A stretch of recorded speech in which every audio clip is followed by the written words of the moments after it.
Bismillahirrahmanirrahim. Assalamu alaikum wa rahmatullahi wa barakatuh. Students, hope you all guys are fine. Today our topic is linear regression models in matrix forms. So linear regression models का topic तो हम पहले से cover कर चुके हैं, जिसमें हमने simple linear regression, multiple linear regression दोनों चीज़ें हमने कवर कर ली। आज का हमारा जो टॉपिक है वो बेस कर रहा है कि इन तमाम कैलकुलेशंस को, यानी लीनियर रिग्रेशंस की कैलकुलेशंस या नॉन लीनियर रिग्रेशन की कैलकुलेशंस जो है वो हम मैट्रिक्स फॉर्म्स में कैसे करेंगे। ठीक है, तो मैट्रिक्स फॉर्म्स यानी मैट्रिक्स मेथड के थ्रू हम इन तमाम कैलकुलेशंस को किस तरह करेंगे। तो हमें एक पूरा एक सिनेरियो डेवलप करना होता है, मैट्रिक्स बनाने होते हैं, ठीक है, और फिर उसके थ्रू हम उसको सॉल्व करते हैं। ऑलरेडी कुछ स्टूडेंट्स को ये सारी चीज़ें आती होंगी, जो लीनियर अलजेब्रा कर चुके हैं, हम उसमें भी ये चीज़ें आपको मिल जाएंगी।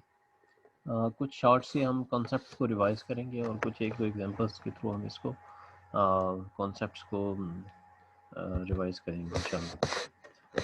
तो आज के टॉपिक में हमने क्या देखना है, the regression function in the matrix form. तो मेन आपका रिग्रेशन फंक्शन मैट्रिक्स टर्म्स में कैसे बनेगा, ये इसके एस्टिमेट्स ऑफ द पैरामीटर्स किस तरह फाइंड करेंगे आप रिग्रेशन के थ्रू, मैट्रिक्स मेथड के थ्रू।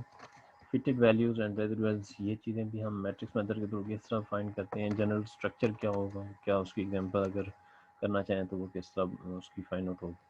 और जीएलएम यानी जनरलाइज लीनियर मॉडल, ये किस तरह हम मैट्रिक्स मेथड में देखते हैं, इसको डिराइव करते हैं। तो ये हमने एक पूरा इस पूरे टॉपिक्स जो हैं हम कवर करेंगे इस पूरे मैट्रिक्स मेथड के कॉन्सेप्ट को। सिंपल लीनियर रिग्रेशन फंक्शन, अब देखें ये सिर्फ आपने इसको माइंड में रखना है कि ये है सिंपल लीनियर रिग्रेशन मॉडल, ठीक है, स्केलर फॉर्म में। अब इसको हमने मैट्रिक्स फॉर्म में किस तरह देखना है, अभी तो हम इसको स्केलर फॉर्म चेक कर रहे हैं कि क्या इसका जनरल मॉडल है, हमें पता होना चाहिए। तो ये पॉपुलेशन रिग्रेशन मॉडल है या सिंपल लीनियर रिग्रेशन मॉडल है। अब स्केलर फॉर्म में इसको हम मैट्रिक्स फॉर्म में किस तरह डिराइव करेंगे वो हम देखते हैं। तो y1 y2 so on yn, ये डिफरेंट डेफिनेटली हम मैट्रिक्स की इसकी नोटेशन में देखें तो इसको हम इस तरह डिनोट करते हैं। फिर उसके बाद इसका मैट्रिक्स जो है जनरल किस तरह बनता है, जनरल सिंपल लीनियर फंक्शन को अगर मैट्रिक्स फॉर्म में लिखना चाहें तो वो किस तरह बनेगा। सो y1 y2 so on yn, ठीक है। अब ये जो फर्स्ट हमारा जो होता है अपना, उसको आइडेंटिटी यूनिटी कह सकते हैं कि फर्स्ट जो हमारे मैट्रिक्स में हमारे पास जो फर्स्ट कॉलम होगा वो हमारे पास 1 1 1 से रिप्रेजेंट होगा, ठीक है, always x1 x2 so on xn, ठीक है। तमाम वैल्यूज़ हम इसमें सिंपल लीनियर रिग्रेशन मॉडल में इस तरह यूज़ करते हैं। और ये हमारे पास b0 b1, ये हमारे पास पैरामीटर्स हैं जो हमने फाइंड करने हैं, और ये हमारे पास एरर है। तो ये जनरल नोटेशंस हम यूज़ करते हैं मैट्रिक्स रिग्रेशन में। और अगर आप इसको वाई यानी मैट्रिक्स फॉर्म में लिखा है तो इसको किस तरह डिनोट करेंगे इस मॉडल। ये जो हमारे पास है पूरा मैट्रिक्स, इसको हमने वाई बोल्ड लिखा है बेसिकली। इसका मतलब ये मैट्रिक्स है, ठीक है, बोल्ड लिखा है, इसका मतलब ये मैट्रिक्स फॉर्म है। सिंपल सिंगल आपने इसको मैट्रिक्स में जो भी इसकी फॉर्म है शो करने का या नोटेशंस देने का बेटर। तो इसको बोल्ड हमने लिखा है ताकि ये आपको पता चल जाए कि ये मैट्रिक्स है, बेसिक वाई मैट्रिक्स है पूरा। और ये 1 क्लास आपको पता है एन आपके पास है इसका ऑर्डर, ठीक है। एक्स मैट्रिक्स है, ये आपका एक्स मैट्रिक्स है कंप्लीट। ये आपका बीटा मैट्रिक्स है, यानी ये आपका वो मैट्रिक्स है जो आपने फाइंड करना है, यानी ये पैरामीटर है B naught beta naught beta 1, ठीक है। और ये आपका एरर मैट्रिक्स है। तो अब ये बेसिकली आपने इसको कैसे, ये देखें ये वाई रिप्रेजेंट कर रहा है और ये आपका एक्स मैट्रिक्स को रिप्रेजेंट कर रहा है, और ये आपका बीटा मैट्रिक्स को, और ये आपका एरर मैट्रिक्स को रिप्रेजेंट कर रहा है, ठीक है। तो ये जनरल इंप्रेशंस हैं आपके पास। डेफिनेशन ऑफ अ मैट्रिक्स, अब ये तो जनरल डेफिनेशन है, बहुत लेवल पे आप इसको देख चुके हैं, मैट्रिक लेवल से आप देखते आ रहे हैं। An R cross C matrix is a rectangular array of symbols or numbers arranged in r rows and c columns। तो ये तो हो गया कि आप रोज़ और कॉलम्स में इसको मुख्तलिफ सिम्बल्स को आप तरतीब देते हैं, ठीक है, rectangular type. Matrix is almost always denoted by single capital letter in, ठीक है। जैसे आप कैपिटल ए से इसको बोल्ड फेस में आप इसको डोनेट कर रहे हैं, ठीक है, और सॉरी इसको आप डिनोट कर रहे हैं, तो बोल्ड आपने इसको किया ताकि क्लियर हो जाए कि ये मैट्रिक्स है। बी हो गया, सिमिलरली एक्स हो गया। तो आप देखें ये x11 डिफरेंट, अगर आपके पास x11 है, x12 है, ये डिफरेंट आपके पास पूरा एक मैट्रिक्स वो भी एक फॉर्मेट बन सकते हैं। Definition of a vector and scalar, ये सिंपल आपको हर लेवल पे इसको हम देख चुके हैं। वेक्टर की कॉलम वेक्टर जिसमें सिर्फ एक आपके पास ओनली वन कॉलम हो उसको कॉलम वेक्टर कहते हैं, और सिर्फ एक रो हो उसको रो वेक्टर कहते हैं, ठीक है। और स्केलर क्या होता है आपको पता है, one cross one matrix is called a scalar, but it's just an ordinary number such as 29, जो भी एक नंबर होगा कंप्लीट, यानी कि 29 जैसे नंबर है, 2 3 4 5, यानी ये एक स्केलर क्वांटिटी है, मैट्रिक्स नहीं है। तो मैट्रिक्स फॉर्म में आपको पता है, जैसा हमने अभी देखी है, ये इसको मैट्रिक्स फॉर्म कहते हैं। अब ये मैट्रिक्स मल्टीप्लिकेशन है, y equal to X beta, ये हमने अभी इसको डिनोट किया है। y एक कंप्लीट मैट्रिक्स है, ठीक है, उसको हमने यूज़ करना है। सो मैट्रिक्स मल्टीप्लिकेशन अब करनी पड़ेगी। देखें x मल्टीप्लाई बीटा, अब आपको पता होना चाहिए, क्योंकि आपको x और बीटा को मल्टीप्लाई करना है, तो आपको मैट्रिक्स की मल्टीप्लिकेशन भी आनी चाहिए। तो दो मैट्रिक्स को आप किस तरह मल्टीप्लाई करते हैं, only the number of columns of the first. ये एक रूल है, आपको पता है कि जब आपके पास फर्स्ट जो कॉलम हो, फर्स्ट जो मैट्रिक्स होगा उसकी जो कॉलम्स की तादाद होगी वो सेकंड मैट्रिक्स के रो की तादाद के बराबर होगी, तो आप तब मल्टीप्लिकेशन कर सकते हैं। Only if the number of columns of the first matrix equals the number of rose of the second matrix. तो ये तो रूल्स हैं, आपको पता है, the number of rose of the resulting matrix equals the number of rose of the first matrix. तो multiplication के rules हैं, इसको मैट्रिक्स लेवल से हम पढ़ चुके हैं, ठीक है। ये भी आपको रिमाइंड करना है इन कॉन्सेप्ट्स को। अब ये मल्टीप्लिकेशन की एग्जांपल है छोटी सी, if A is a 2 cross 3 matrix and B is a 3 cross 5 matrix, then matrix multiplication A B is possible, ठीक है। देखें इसके जो कॉलम की तादाद है इस मैट्रिक्स A मैट्रिक्स की और B मैट्रिक्स के रो की तादाद बराबर है, इसलिए हम इसकी मल्टीप्लिकेशन कर सकते हैं, और रिजल्टिंग मैट्रिक्स का जो ऑर्डर होगा वो 2 cross 5 होगा, ठीक। सो ये सिंपल कॉन्सेप्ट था इसका। और is the matrix multiplication B A possible, अगर बी ए को पॉसिबल है, यानी बी और ए को आप मल्टीप्लाई करना है, क्या वो पॉसिबल है, ठीक है। ये सारे आपको ये चीज़ें कॉन्सेप्ट रिवाइज करने हैं। तो ए बी का मल्टीप्लिकेशन भी आपके सामने करके दिखाई गई है। फर्स्ट रो को आपने फर्स्ट कॉलम के साथ मल्टीप्लाई करना है, फिर इसी तरह प्लस करना है सेकेंड कॉलम के साथ, फिर plus third column, fourth column. तो ये सारी चीज़ें मल्टीप्लिकेशन में आती हैं, ये होप सो कि आपको आती होंगी सारी चीज़ें, ठीक है। ये बेसिक्स हैं, फिर मल्टीप्लिकेशन को रिवाइज हो रहा है, मैट्रिक लेवल से आप पढ़ चुके हैं, इन चीज़ों को देखिएगा। ये इसकी यहाँ पर आपको बताया भी गया है कि किस तरह आपने 90 ये आया रिक्वायर्ड, यानी जो था यहाँ पर ये कैसे आया है। तो ये देखिएगा 1 3 से मल्टीप्लाई हुआ, फिर 9 5 से मल्टीप्लाई हुआ, ठीक है, 7 6 से मल्टीप्लाई हुआ। तो ये सारी चीज़ें हैं आपके सामने, कैलकुलेशन भी बताई गई है, ठीक है। सो सिमिलरली C23 और C24, ये आपको बताया गया कि ये जो रिक्वायर्ड आपके पास आंसर्स आए हैं ये कैसे आए हैं, वो कैलकुलेशन आपके सामने, ठीक है। सिमिलरली अब आपको मल्टीप्लिकेशन के बेसिस का पता चल गया। अब एक्स और बीटा को अगर आपने मल्टीप्लाई करना है, लेट्स सपोज ये आपके पास एक्स मैट्रिक्स है और बीटा आपके पास, यानी कि सिंपल लीनियर रिग्रेशन का कॉन्सेप्ट है ना। सिंपल लीनियर रिग्रेशन में आपके पास सिर्फ एक वेरिएबल होता है एक्स का, ठीक है। मल्टीपल लीनियर रिग्रेशन होता तो आपके पास मैट्रिक्स एक्सटेंड हो जाता है, ठीक है। सिंपल लीनियर में सिर्फ एक ही आपके पास वेरिएबल होता है, तो बीटा नॉट और बीटा वन दो पैरामीटर्स होते हैं। मल्टीपल होता तो आपके पैरामीटर्स ज़्यादा हो जाता है। तो ये आपके पास इसकी यानी मल्टीप्लिकेशन आप करेंगे, आपको पता है मल्टीप्लिकेशन के क्या रूल्स हैं, दोनों आपने मैट्रिक्स को मल्टीप्लाई करना है, आपके पास रिक्वायर्ड आंसर आ जाएगा। So x beta plus epsilon in the regression function is an example of matrix addition. अब जब आपको x beta मैट्रिक्स आ जाएगा, एक मैट्रिक्स सिंगल मैट्रिक्स आएगा जो आपने प्रीवियस स्टेप में फाइंड आउट किया है, यहाँ पर एक सिंगल मैट्रिक्स आएगा, तो आपने फिर इसको एडिशन भी करना होता है, तो आपको इस तरह एडिशन भी आनी चाहिए, ठीक है। तो आप किस तरह एडिशन करते हैं टू मैट्रिक्स की, वो उसकी बेसिक्स भी आपके सामने, ठीक है। सिंपली आपने हर एक जो आपके पास एंट्री है, जैसे फर्स्ट कॉलम की फर्स्ट रो की फर्स्ट कॉलम की जो एंट्री है, इसको आपने इससे सेकंड रो के सेकंड कॉलम के साथ सेकंड जो मैट्रिक्स है उसकी फर्स्ट रो फर्स्ट कॉलम के साथ आपने ऐड करना है 2 + 7 9, ठीक है, 4 + 5 9 -1 + 1, ठीक है। इस तरह आपने इसकी एडिशन करना है। ये आपके सामने कुछ आपको बताया भी गया कि किस तरह आपने C11 फाइंड किया, C12 फाइंड किया। सिमिलरली अब बाकी सारी चीज़ें ऐसे फाइंड कर लें। और जब आपको बेसिक्स पता चल गए हैं तो फिर अब आप एक्स बीटा प्लस जो एप्सिलॉन है इसको ऐड भी कर सकते हैं, ठीक है। तो ये जनरल यानी कि आपके पास फॉर्मेट है रिग्रेशन का।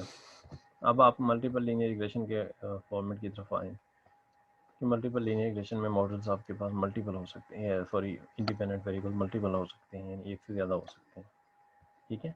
ये आपके पास सिंपल एक रिस्पॉन्स मैट्रिक्स है और जो एक्स मैट्रिक्स है उसमें आपके पास इंडिपेंडेंट वेरिएबल एक से ज़्यादा है, तो डेफिनेटली आपके पास रोज कॉलम्स बढ़ जाएंगी, पैरामीटर्स भी आपके पास मल्टीपल हो जाएंगे, यानी beta naught, beta 1, beta 2, beta so on, beta n, जितने भी आपके पास इंडिपेंडेंट वेरिएबल्स होंगे उतने ही पैरामीटर्स होंगे, ठीक है। तो ये एक जनरल फॉर्मेट है मल्टीपल लीनियर रिग्रेशन का मैट्रिक्स नोटेशन में। अब आपको पता है कि वैसे सिमिलरली y आपका जो है ना फर्स्ट मैट्रिक्स y को शो कर रहा है और x सेकंड आपका x मैट्रिक्स है, इसी तरह ये बीटा के इक्वल है और ये आपके पास एरर एप्सिलॉन के इक्वल है, ठीक है, रेजिडुअल भी कह सकते हैं इसको। अब आप इसको लीस्ट स्क्वायर एस्टिमेट्स यानी आप किस तरह बीटा हैट फाइंड आउट कर सकते हैं। देखें ये एक मॉडल है आपके पास y is equal to X beta plus epsilon, ये मॉडल है। इसको आपने यूज़ करके किस तरह आपने बीटा, अब देखें आपने ये बीटा फाइंड आउट करना है, ये जो बीटा है ना ये आपने फाइंड आउट करना है। तो इसको फाइंड आउट करने के लिए अब हमने ये मेथड फॉलो करना है, ठीक है। X prime Y is equal to X prime multiply by X beta, ये आपके पास जनरल यानी कि लीस्ट के एस्टिमेट्स फाइंड करने का एक मेथड है।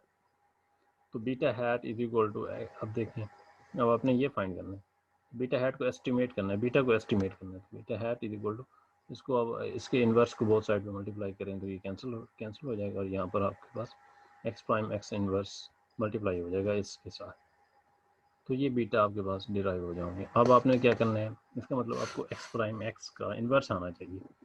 तो अब इट मीन्स आपको किसी भी मैट्रिक्स का इन्वर्स फाइंड करना आना चाहिए। तो इन्वर्स की क्या चीज़ें यानी आपको रिक्वायर्ड हैं वो भी हम देखते हैं कि इन्वर्स फाइंड करने के लिए आपको डिटर्मिनेंट भी फाइंड करने पड़ सकते हैं, और भी यानी सारी चीज़ें हम देखते हैं। So beta hat is equal to B naught b1 so on, ठीक है, bp -1, ये हमने फाइंड करना है। सो ये कैलकुलेशंस बीटा हैट की यानी ये तमाम पैरामीटर्स जो हमने फाइंड आउट करने हैं, ये कैसे फाइंड आउट होंगी कि एक्स प्राइम एक्स का जो मैट्रिक्स है इसका इन्वर्स हमने लेना है और फिर इसको मल्टीप्लाई करना है एक्स प्राइम वाई के मैट्रिक्स के साथ, ठीक है। तो इट मीन्स हमें सबसे पहले तो इन्वर्स फाइंड आउट करना आना चाहिए। So X prime X inverse is inverse of the X prime X matrix and X prime is the prime means transpose, ठीक है, ऑफ द एक्स मैट्रिक्स। तो यानी एक्स प्राइम ये जो है इसको मैं एक्स प्राइम रीड कर रहा हूँ, basically it is the transpose of the x matrix. तो हमें इसका मतलब पहले ट्रांसपोज को भी पता होना चाहिए कि वो कैसे फाइंड आउट करते हैं। So the transpose of a matrix A is a matrix denoted A prime or AT whose rows are the columns of A and whose columns are the rows of A.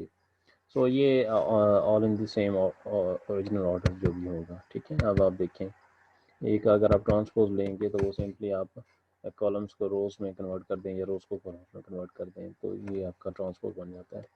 बहरहाल ये एक basic level की चीज़ें हैं। उसके बाद x prime X matrix in the simple linear regression model अगर आपने फाइंड करना है तो आपने एक्स का ट्रांसपोज लिया और उसको मल्टीप्लाई करना है एक्स मैट्रिक्स के साथ।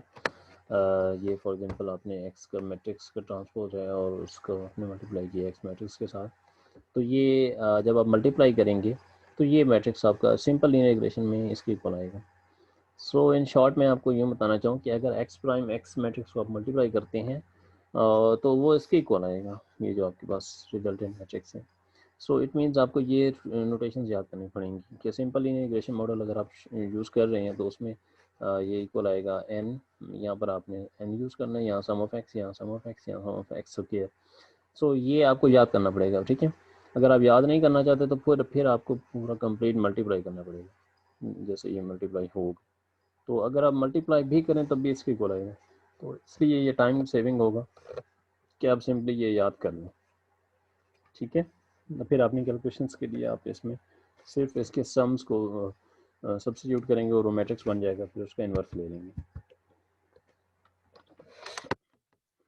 अब आइडेंटिटी मैट्रिक्स आपको पता है कौन सा होता है, जिसके डायगोनल एलिमेंट्स 1 के इक्वल होते हैं और नॉन डायगोनल एलिमेंट 0 होते हैं, इसको अब आइडेंटिटी मैट्रिक्स कहते हैं, ठीक है। इसका सारी चीज़ें आपको आती हैं। ये इन्वर्स फाइंड करने के लिए आपको क्या करना पड़ेगा, स्क्वायर मैट्रिक्स पहले तो रिक्वायर्ड है उसका। अपने अगर इन्वर्स मैट्रिक्स को ए के साथ मल्टीप्लाई करें, और ये रूल पढ़े हैं मैट्रिक लेवल पे हमने कि ए मैट्रिक्स है, अगर उसका इन्वर्स लें उसको मल्टीप्लाई करें ओरिजिनल मैट्रिक्स ए के साथ, तो वो इक्वल होता है आइडेंटिटी मैट्रिक्स के साथ, इक्वल हो जाता है। ये सारी चीज़ें हम पढ़ चुके हैं। सो लेट्स सपोज ये डाटा है आपके पास एक्स वाई का, ठीक है, और आपको सिंपल इंटीग्रेशन इक्वेशन फिट करनी है, तो एक्स प्राइम एक्स का मैट्रिक्स इक्वल है इसके इक्वल, इसमें आपने वैल्यू सब्स्टिट्यूट कर देनी है, सम ऑफ एक्स, ठीक है, सम ऑफ एक्स क्या, ये सारी चीज़ें। तो जब आप इसके इक्वल फिट करेंगे और सिंपली आपने ये बीटा हैट यानी सॉल्व करना इक्वल ये फाइंड करना है आपने एक्स प्राइम एक्स का मैट्रिक्स का इन्वर्स लेना है, फिर इसको मल्टीप्लाई करना है एक्स प्राइम वाई के साथ। अब एक्स प्राइम वाई किसके इक्वल आता है वो भी आपको कैलकुलेशन फाइंड करनी पड़ती है। अब इन्वर्स अगर आपने फाइंड करना होता है तो वो कैसे फाइंड करते हैं, ठीक है, it is very easy to determine inverse by hand, वो लेट कंप्यूट, ठीक है। आप देखें इसको आप कंप्यूटर के थ्रू भी फाइंड कर सकते हैं, और आप इसको अगर कंप्यूट करना चाहें बाय हैंड वो भी कर सकते हैं, ठीक है। तो ये तो आपको आती हैं। और एक्स प्राइम वाई का मैट्रिक्स मैं आपको कह रहा था कि वो किसके इक्वल होता है, X prime Y is equal to sum of Y I and sum of X I Y I, ठीक है। तो सिंपल लीनियर रिग्रेशन में आपको दो मैट्रिक्स की जरूरत है। देखिए मॉडल आपका सिंपल कौन सा मॉडल है, अगर आप मॉडल की बात करते हैं, मॉडल बीटा हैट अगर आपने फाइंड करना है तो उसके लिए आपको क्या चाहिए, बेसिकली एक्स प्राइम एक्स का इन्वर्स चाहिए और एक्स प्राइम वाई चाहिए। तो सबसे पहले तो आपको एक्स प्राइम एक्स का जो मैट्रिक्स है इसका पता होना चाहिए और एक्स प्राइम वाई का पता होना चाहिए, फिर आप इन्वर्स फाइंड करके उसकी मल्टीप्लाई करेंगे। तो अब ये दोनों मैट्रिक्स आपको पता चल गए कि एक्स प्राइम एक्स किसके इक्वल है और उसका इन्वर्स कैसे लेते हैं, ये भी आपको पहले से ये आपके सामने एक्स प्राइम एक्स है, ठीक है, ये एक्स प्राइम एक्स के इक्वल है, और एक्स प्राइम वाई भी आपको मैंने अभी दिखाया है बेसिकली, तो उसको आपने यूज़ करना। ये एक्स प्राइम वाई है, तो ये दोनों रिजल्टेंट मैट्रिक्स यानी एक्स प्राइम एक्स का इन्वर्स को मल्टीप्लाई करना है एक्स प्राइम वाई के साथ, ठीक है। तो जो आंसर आएंगे वो बी नॉट, जो ऊपर वाली फर्स्ट वैल्यू होगी उसको बी नॉट कहेंगे और सेकंड वैल्यू को बी वन कहेंगे। तो सिंपल लीनियर रिग्रेशन इक्वेशन आप इस तरह एस्टिमेट कर सकते हैं मैट्रिक्स मेथड के थ्रू। तो ये आपके सामने है, ठीक है, ये आपके सामने एक्स प्राइम एक्स इन्वर्स है, ये जो आपकी एग्जांपल डिस्कस की हुई है उसका एक्स प्राइम एक्स का इन्वर्स है ये मैट्रिक्स, ठीक है। इसको मल्टीप्लाई करना है एक्स प्राइम वाई के साथ, ठीक है। तो जब इसको मल्टीप्लाई करेंगे तो आंसर आ जाएगा -2.679.51। अब ये जो फर्स्ट वैल्यू है ये बी नॉट के इक्वल है और सेकंड वैल्यू बी वन के इक्वल है। तो सिंपली आप इसको मॉडल में वैल्यू पुट कर देंगे तो ये रिग्रेशन इक्वेशन बन जाएगी, यानी ये वाई है और ये एक्स है, ये आपके पास बी नॉट की वैल्यू और ये बी वन की वैल्यू। सो इस तरह आप रिग्रेशन यानी लीनियर रिग्रेशन या सिंपल लीनियर रिग्रेशन मॉडल को आप मैट्रिक्स मेथड के थ्रू फिट कर सकते हैं। होप्स हो कि आपको ये सिनेरियो समझ आया होगा। अब इसी तरह आप मल्टीपल लीनियर रिग्रेशन को भी फिट कर सकते हैं। ये फिटेड वैल्यूज़ भी अगर आप फाइंड करना चाहें वो भी कर सकते हैं। वाई हैट का मैट्रिक्स आपको चाहिए होगा जिसमें Y one hat is equal to B naught plus B one X one, ठीक है। Y two hat is equal to B naught plus B one X two के इक्वल होगा, ठीक है। यानी आपने एक्स के सिर्फ चेंज करते जाना तो एक कंप्लीट मैट्रिक्स बन जाएगा, ठीक है। वेक्टर फिटेड वैल्यूज फाइंड करनी है तो एक्स बीटा बता रहा है कि एक्स और बी का मल्टीप्लाई करेंगे तो फिटेड वैल्यूज भी फाइंड आउट कर सकते हैं। एक और मैट्रिक्स होता है, इसको हम हैट मैट्रिक्स भी कहते हैं। बहरहाल इसका आउटलायर्स भी फाइंड करने के लिए यूज़ होता है। बहरहाल इसको हम ज़्यादा डिटेल में नहीं देखते। रेजिडुअल फाइंड करना है, वो भी हो सकता है E I equal to Y minus Y I hat. ठीक है, वाई आई और वाई आई हैट को अपने माइनस करते जाना, तो एक पूरा मैट्रिक्स आपके पास बन जाएगा। उसको आप कहते हैं रेजिडुअल मैट्रिक्स। ठीक है, या एरर मैट्रिक्स। तो वो इस तरह फाइंड आउट हो सकते हैं। तो ये सारी कैलकुलेशंस जो आपने पहले स्केलर फॉर्म में फाइंड आउट की हैं, अब आप उसको मैट्रिक्स में किस तरह करते हैं वो मेथड हमने बेसिकली पढ़ा है। ठीक है, ये सारे रेजिडुअल्स आप कैसे फाइंड आउट करते हैं। नेक्स्ट हमारे सामने जनरलाइज लीनियर रिग्रेशन मॉडल। अब ये GLM भी इसे कहते हैं कि ये क्या, यानी इसी मॉडल को आप GLM भी कह सकते हैं। इसी नोटेशंस, ये जो आपके पास स्ट्रक्चर है मॉडल का, ये आपके पास GLM भी कहलाता है। वाई आपके पास रिस्पॉन्स वेक्टर है। ठीक है, बीटा आपके पास अननोन पैरामीटर्स का मैट्रिक्स है, और एक्स आपके पास बेसिकली प्रेडिक्टर वैल्यूज़ का मैट्रिक्स है। एरर आपके पास जो एरर है, यानी कि नॉर्मल को फॉलो करता है। आपको पता है ये अजम्पशन है, जिसका मीन 0 होता है, वेरिएंस 1 होता है, ये उसके इक्वल होगा सिग्मा स्क्वायर आई के। तो बहरहाल ये एक जनरलाइज लीनियर मॉडल का कॉन्सेप्ट भी इसमें यूज़ होता है। इसी मॉडल स्ट्रक्चर को GLM कहते हैं। तो इस स्ट्रक्चर के थ्रू हमने अभी सिंपल लीनियर रिग्रेशन मॉडल को फिट किया है। सो आपको simple linear regression model fit करना आ गया है। अब आप मल्टीपल लीनियर रिग्रेशन भी फिट कर सकते हैं। वो आपके सामने है। ये मल्टीपल लीनियर रिग्रेशन का कॉन्सेप्ट है कि अगर मॉडल आपके पास हो वाई आई है is equal to beta naught plus beta one X one plus beta two X two so on, beta K X K जितने भी आपके पास इंडिपेंडेंट वेरिएबल होंगे तो वहाँ तक ही आपने जाना है। तो ये जनरल स्ट्रक्चर तो हम देख चुके हैं, लेकिन अगर आपने इसके लिए मैट्रिक्स बनाना है एक्स प्राइम एक्स का, तो वो कैसे बनेगा। तो ये उसका फॉर्मेट आपके सामने है। ठीक है, ये फॉर्मेट आया है, एक्स प्राइम एक्स का मैट्रिक्स इसके इक्वल आएगा, और एक्स प्राइम वाई का मैट्रिक्स किसके इक्वल आएगा, वो भी आपके सामने है। ठीक है, ये चीज़ है। तो बाकी प्रोसीजर हमारा सेम है उसी तरह, सिर्फ हमारा एक्स प्राइम एक्स का मैट्रिक्स चेंज होगा और एक्स प्राइम वाई का मैट्रिक्स चेंज होगा, बाकी सेम प्रोसीजर है। ठीक है, सिमिलरली ये आपके सामने, ये तो आपके पास मल्टीपल लीनियर रिग्रेशन हो गई। ये इसको हम मल्टीपल लीनियर रिग्रेशन में किस तरह फिट करते हैं, वो आपके सामने एक्स प्राइम एक्स मैट्रिक्स का पता चल गया, एक्स प्राइम वाई का, और सिमिलरली आप इनके फिर इन्वर्स और ट्रांसपोज वगैरह ये सारी चीज़ें उसी तरह आप फाइंड कर सकते हैं जैसे पहले हमने देखा है। ये है सेकंड ऑर्डर पॉलिनोमियल, जिसको आप क्वाड्रेटिक इक्वेशन भी कह सकते हैं। वो भी आप मैट्रिक्स मेथड के थ्रू फिट कर सकते हैं, या कोई और नॉन लीनियर फंक्शन या कर्व या नॉन लीनियर रिग्रेशन भी आप मैट्रिक्स मेथड के थ्रू फिट कर सकते हैं। जस्ट एन एग्जांपल की वजह से फिर भी आपको मैं दिखा रहा हूँ कि पॉलिनोमियल भी या नॉन लीनियर फॉर्म भी आप लीनियर फॉर्म के थ्रू इसको आप मैट्रिक्स में कन्वर्ट कर सकते हैं। तो उसके लिए आपको पता है सेकंड ऑर्डर पॉलिनोमियल अगर हो, जिसका जनरल फॉर्मेट आपके सामने है इस मॉडल का, इसको किस तरह आपने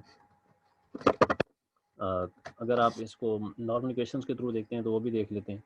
सम ऑफ स्केल्स ऑफ रेसिडुअल्स को आपने पहले कन्वर्ट करना होता है, नॉर्मल इक्वेशंस बनानी होती हैं, ये बन गई। ठीक है, सारा प्रोसीजर हमें आता है किस तरह आपने नॉर्मल इक्वेशन बनानी है। कि उसी sum of squares of residuals की इक्वेशन को हमने with respect to the parameters क्या करना होता है, इसको पार्शियल डेरिवेट करना होता है, फिर इक्वेट करना होता है ज़ीरो के, उसको फिर सॉल्व करने से हमारे पास ये तीन इक्वेशंस डिराइव होती हैं जिसको हम नॉर्मल इक्वेशंस कहते हैं। इनको आप सिमिलटेनियसली सॉल्व करें तो हमें A naught A one A two ये वैल्यूज़ फाइंड आउट हो सकती हैं। लेकिन हम इनको मैट्रिक्स के थ्रू भी फाइंड आउट कर सकते हैं, यानी मैट्रिक्स मेथड के थ्रू भी। तो उसके लिए एक्स प्राइम एक्स का मैट्रिक्स हमें चाहिए और एक्स प्राइम वाई का मैट्रिक्स चाहिए। तो ये जो आपके पास है ये एक्स प्राइम एक्स का मैट्रिक्स है। ठीक है, ये इसको आप बी भी यहाँ पर यूज़ कर सकते हैं, तो ये इट्स अप टू यू। तो ठीक है, ये अगर बी यूज़ करेंगे तो इसको हम बी बीटा मैट्रिक्स या बी मैट्रिक्स सिंपल कह सकते हैं बी, और ये एक्स प्राइम एक्स का मैट्रिक्स है और ये एक्स प्राइम वाई का मैट्रिक्स है। ठीक है, इसका इन्वर्स वगैरह ये सारी चीज़ें फिर हमें वही फाइंड करके ना सेम प्रोसीजर फॉलो करना पड़ेगा जो पहले हम करके आए हैं। ठीक है, एक्स प्राइम एक्स का इन्वर्स यानी इसका इस मैट्रिक्स का इन्वर्स हम उस साइड पे ले जाएंगे तो इसके साथ मल्टीप्लाई करना पड़ेगा, इस मैट्रिक्स के साथ, इस मैट्रिक्स के इन्वर्स को इसके साथ मल्टीप्लाई करना पड़ेगा। जो भी आंसर आएंगे फर्स्ट वैल्यू ए नॉट के इक्वल आएगी और सेकंड वैल्यू A1 के और थर्ड वैल्यू A2 की इक्वल आएगी। फिर आप उसको एट द एंड जो मॉडल है ओरिजिनल, इसमें आप वैल्यू सब्स्टिट्यूट कर देंगे तो ये मॉडल सेकंड ऑर्डर पॉलिनोमियल बन जाएगा। तो ये प्रोसीजर मैं सिर्फ आपको दिखाना चाह रहा था कि आप पॉलिनोमियल को इस तरह फिट कर सकते हैं। किसी भी आपको डाटा है एक्स और वाई आपको गिवन होगा, उसके लिए आप ये प्रोसीजर फॉलो कर सकते हैं। अब लेट्स सपोज ये देखें आपके पास y एक वेरिएबल गिवन है और बाकी 3 इंडिपेंडेंट वेरिएबल गिवन है, ठीक है। ये y एक वेरिएबल गिवन है और 3 इंडिपेंडेंट वेरिएबल गिवन है, इंडिपेंडेंट वेरिएबल और ठीक है। अब सिमिलरली ये सारा प्रोसीजर उन्होंने लिखा हुआ है कि क्या करना है, हमें क्या नहीं करना। तो एक्स प्राइम एक्स मैट्रिक्स चाहिए और एक्स प्राइम वाई चाहिए। तो ये जो आपके पास है ये कंप्लीट एक्स प्राइम एक्स है। आपको पता है एक्स प्राइम एक्स किसके इक्वल है, ठीक है। ये अभी हम डिफाइन कर चुके हैं कि एक्स प्राइम एक्स की मैट्रिक्स, ठीक है। ये पूरा सम जो रिक्वायर्ड है हमें फाइंड करने पड़ेंगे। इसी तरह एक्स प्राइम वाई ये भी सम रिक्वायर्ड है, फाइंड करना पड़ेगा, ठीक है। वो हमने यहाँ पर सम सब्स्टिट्यूट कर देने, एक्स प्राइम एक्स का मैट्रिक्स बन जाएगा और एक्स प्राइम वाई का मैट्रिक्स बन जाएगा। हमें चाहिए ये B0 B1 B2 B3 चाहिए, ठीक है। अब हमने एक्स प्राइम एक्स का इन्वर्स फाइंड करना है और फिर उसको मल्टीप्लाई करना है एक्स प्राइम वाई के साथ, यानी ये हमें फाइंड करना है B equal to X prime X inverse multiply by X prime Y. तो जो भी आंसर आएगा वो हमारे पास रिग्रेशन कोएफिशिएंट्स के आंसर आएंगे, ठीक है। ये सुपर टॉप पे सॉल्व भी हुआ है, सिर्फ इसके आंसर लिखे हुए हैं यहाँ डायरेक्ट। आप इसको कैलकुलेटर्स के थ्रू भी कर सकते हैं। ये आपको पता है डिटर्मिनेंट्स फाइंड करके इन्वर्स वगैरह ये सारी चीज़ें आपको पता है इन चीज़ों का इन्वर्स कैसे फाइंड आउट करते हैं, लेकिन ये इन्वर्स हम कैलकुलेटर के थ्रू भी फाइंड कर सकते हैं, ठीक है। कैलकुलेटर तो अलाउ होता है ना पेपर में, तो इन्वर्स हमारा कैलकुलेटर के थ्रू भी फाइंड आउट हो सकता है। कुछ स्टूडेंट्स को मेथड आते होंगे तो फिर वो देख लीजिएगा। तो एक्स प्राइम एक्स का इन्वर्स हमने कैलकुलेटर के थ्रू अगर फाइंड भी कर लें लेट्स सपोज, और उसको फिर एक्स प्राइम वाई के साथ मल्टीप्लाई कर लें तो ये आंसर हमारे पास आ जाएंगे और जो मॉडल आएगा वो हमारे सामने है, Y hat is equal to B0 plus B1 x1 minus B2 x2 minus B3 x3। तो ये मल्टीपल इक्वेशन का मॉडल है। और बाकी सामने आपके सामने कुछ एग्जांपल्स भी हैं, डाटा भी गिवन है। आप इन सारी चीज़ों को मैट्रिक्स मेथड के थ्रू या सिंपल मेथड के थ्रू आप सारी चीज़ें इक्वेशन से ये आप डिराइव कर सकते हैं, ठीक। सो ये आपको बता दिया जाएगा कि आप मैट्रिक्स मेथड सॉल्व करें या सिंपल आपको ये कह दीजिए कि आपने आपको डाटा गिवन है और कहें कि इसको सॉल्व करें। इट्स अप टू यू कि आप किस तरह करना चाहते हैं, आपको कौन सा मेथड ईजी लगता है। और या आपको देख लीजिएगा किस मेथड पे टाइम कम लग रहा है, वही मेथड आप फॉलो करें। तो यूजिंग मैट्रिक्स मेथड आप linear regression non linear regression सब कुछ कर सकते हैं। तो आपको मेथड आना चाहिए और आपने देखना है कि कौन सा मेथड आपको ईजी लगता है, आप उसी मेथड को फॉलो करें। अपने लीनियर रिग्रेशन या नॉन लीनियर रिग्रेशन, सिंपल हो या मल्टीपल हो, वो सब पे कि आप उसको कौन से मेथड से करना चाहते हैं। अगर कंडीशन है मैट्रिक्स मेथड से करें तो फिर तो आपको मैट्रिक्स मेथड आना चाहिए। अगर कंडीशन नहीं है इट्स अप टू यू, आप नॉर्मल क्वेश्चंस के थ्रू करें या आप मैट्रिक्स मेथड के थ्रू करें, प्रोसीजर आपको आना चाहिए। सो हमने कंप्लीट प्रोसीजर देख लिया, आपने प्रैक्टिस करनी है डिफरेंट एग्जांपल्स की, ठीक है। और जब भी क्वेश्चन हो तो वो भी आप डिस्कस कर सकते हैं। अल्लाह हाफिज़।